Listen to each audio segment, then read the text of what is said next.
wabarakatuh.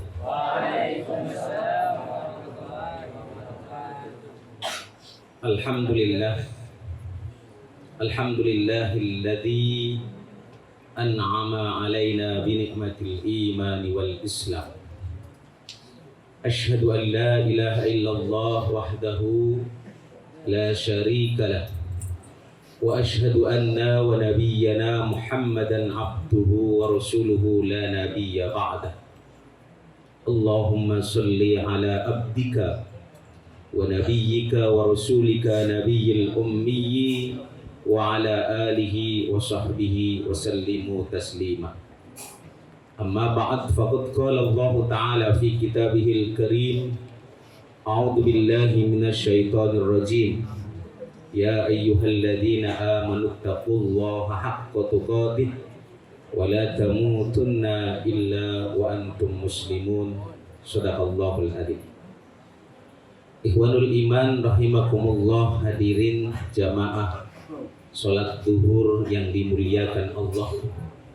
Puji dan syukur kita panjatkan kehadirat Allah Subhanahu wa taala. Sholawat beserta salam senantiasa tercurah kepada Nabi kita Muhammad sallallahu alaihi wasallam, keluarga, sahabatnya, dan insya Allah kepada kita selaku umatnya.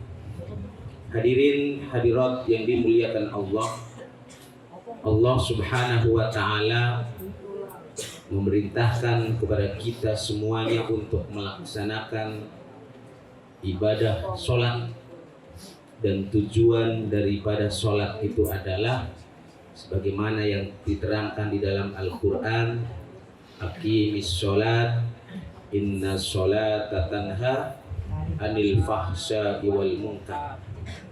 Dirikanlah sholat, sungguhnya sholat itu adalah mencegah daripada perbuatan keji dan munkar. Maka dari itu sholat itu adalah benteng terakhir bagi umat Islam.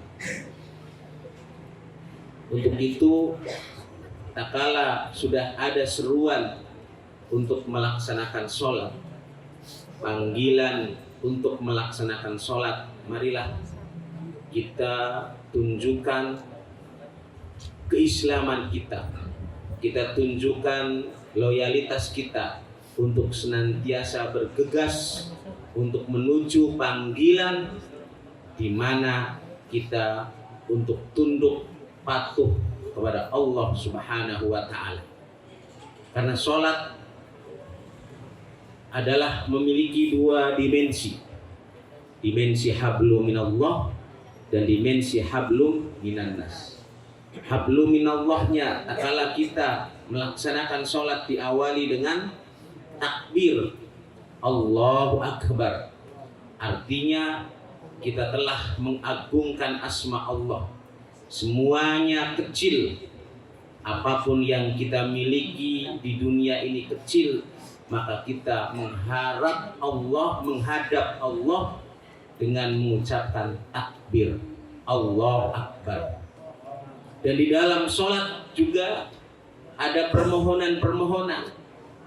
Di dalam sholat juga ada kesaksian-kesaksian, pernyataan-pernyataan kita untuk tunduk dan taat kepada Allah Subhanahu wa ta'ala. Di antaranya ada kesaksian kita, inna sholati wa nusuki wa mahyaya wa mamati lillahi rabbil alamin. Sesungguhnya sholatku, hidupku, dan matiku aku serahkan hanya untuk Allah Subhanahu wa ta'ala. Artinya hidup dan mati, ibadah kita yang kita laksanakan, semuanya kita pasrahkan, kita serahkan untuk Allah Subhanahu wa ta'ala. Dan di dalam sholat juga ada permohonan-permohonan.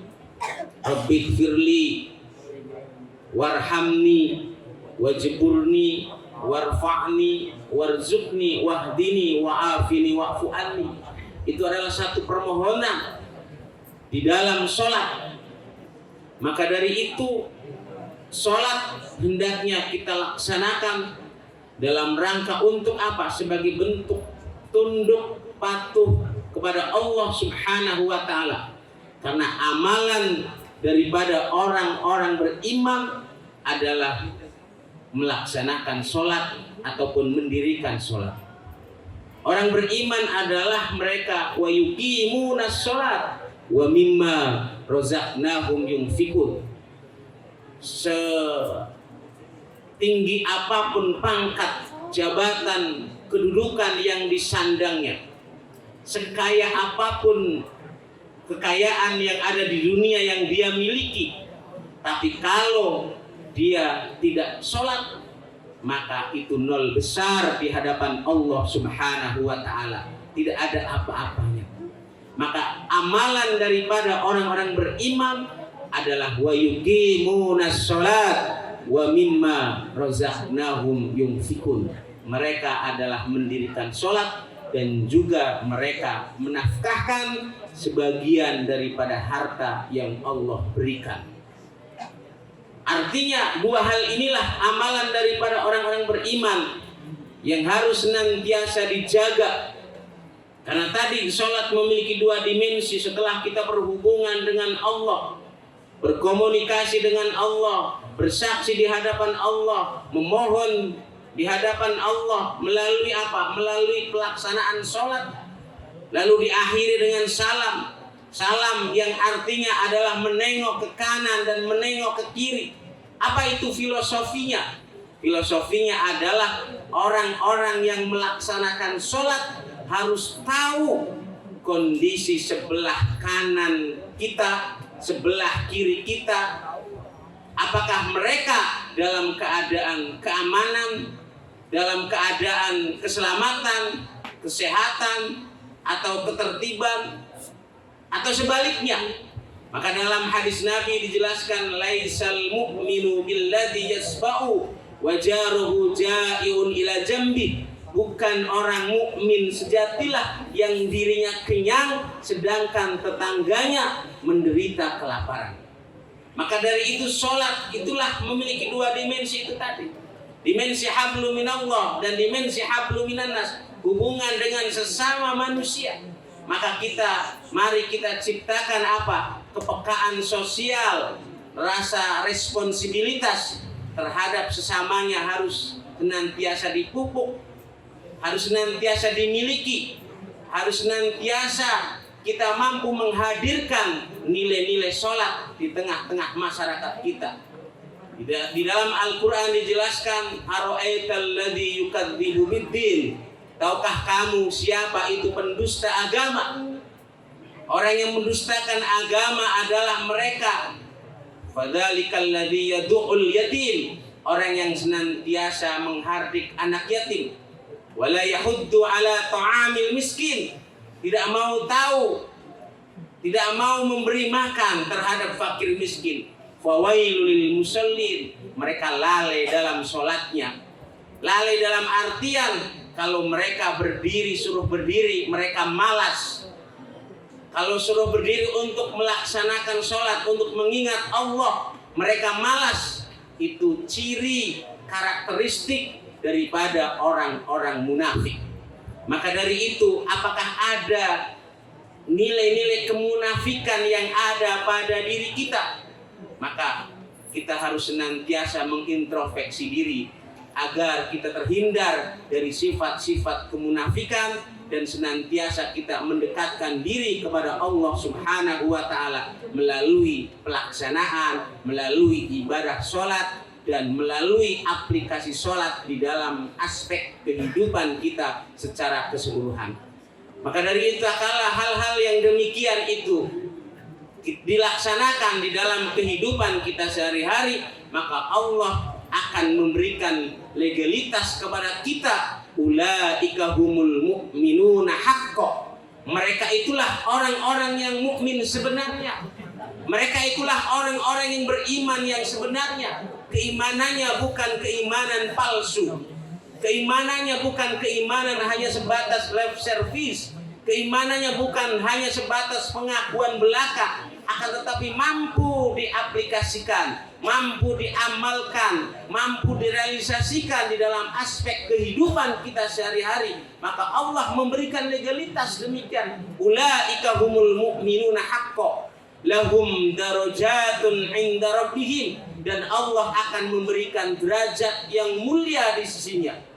Wa maghfirah, dan Allah akan memberikan ampun. Wa rizqan karim, dan Allah akan memberikan rezeki yang mulia. Untuk itulah pelaksanaan sholat tak kala coba terutama anak-anak kita, siswa-siswi MTS maupun MA, hendaknya tak kala sudah masuk ke masjid, mari kita luruskan shofnya, masuk ke masjid, laksanakan sholat sunnah 2 rakaat. Sholat apa? Sholat tahiyatul masjid, dalam rangka menghormati masjid. Tidak ada suara lagi sebenarnya kalau sudah masuk ke masjid, untuk tunduk patuh kepada Allah Subhanahu wa Ta'ala. Mari kita tunjukkan di dalam ibadah juga kita harus betul-betul rapi, karena dalam Al-Quran dijelaskan innallaha yuqatiluna fi sabilihi shaffan ka'annahum bunyanun marsus. Allah mencintai orang yang berjuang di jalan Allah dengan barisan yang lurus, barisan yang rapi, dengan shaf yang rapi, shaf yang teratur. Tidak terjadi centang berenang, rapi, teratur. Ini menunjukkan satu kesatuan sehingga menggetarkan musuh-musuh Allah. Tapi kalau terjadi centang berenang, masuk ke masjid aja harus dipukul dulu, harus diomong dulu, ya kan, harus diperintah dulu. Tidak ada rasa tanggung jawab sebagai seorang muslim, maka itu akan ditertawakan oleh orang-orang di luar Islam.